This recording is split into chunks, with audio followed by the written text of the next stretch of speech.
बिस्मिल्लाहिर्रहमानिर्रहीम। अस्सलाम वालेकुम।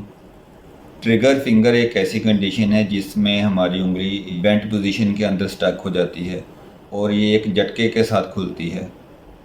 ये कंडीशन ज़्यादातर रिंग फिंगर के अंदर या थंब के अंदर होती है, लेकिन कोई भी फिंगर इन्वॉल्व हो सकती है।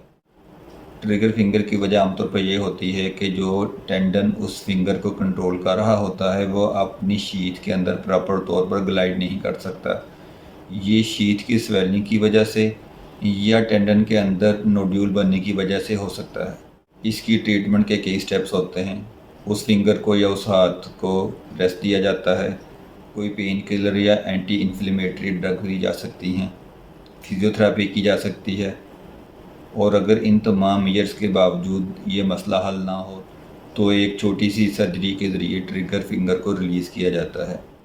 बाकी आज के लिए इतना ही। अपना और अपने प्यारों का बहुत सा ख्याल रखें। अल्लाह ताला हमारा हामी और नासिर हो। अल्लाह हाफिज़।